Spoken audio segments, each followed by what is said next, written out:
Ikinatuwa ni Philippine Charity Sweepstakes Office o PCSO General Manager Mel Robles ang paggawad ng Governance Commission for GOCCs o GCG sa ahensya bilang nangungunang GOCC sa bansa. Ito ay matapos makamit ng 63% performance evaluation scorecard.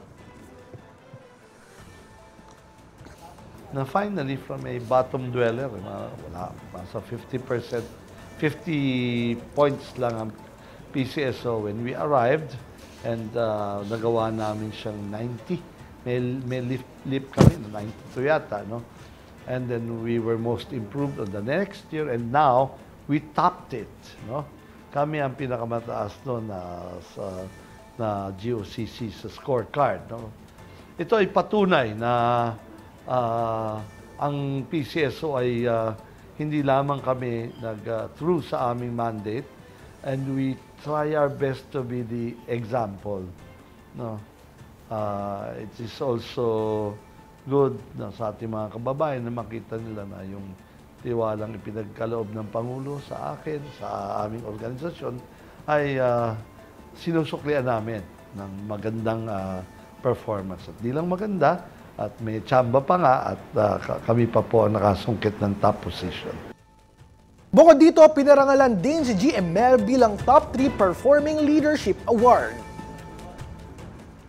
Nakakatuwa, pero ako, that's secondary sa akin na ma-recognize.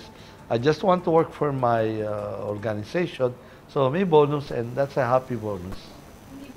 Pinaka-challenging part para sa kanya ang pagbalanse sa pumapasok na kita sa ahensya upang ang pangangailangan ng ating mga kababayan you will have to contend with revenue generation. Others are just after revenue generation. Kami, we have to generate our own revenue kasi hindi naman kami binibigyan ng national government. And then we have to contend with the challenges of charity. We have to perform charitable works as mandated with our charter. And lastly, yung political, no? Because marami nang hihingi sa amin, at tulad nung kakabigay lang namin, sabi niya, matagal na siyang hindi nabibigyan ng ambulansya, in fact. Nakamit din ng PCSO ang target na makapamahagi ng 100% PTV sa mga lokal na pamahalaan sa iba't ibang panig ng bansa. Para naman sa susunod na taon, target ng PCSO na mapalawak pa ang paghahatid ng serbisyo sa mga Pilipino, lalo na sa mga kababayan nating hindi naaabutan ng tulong medikal.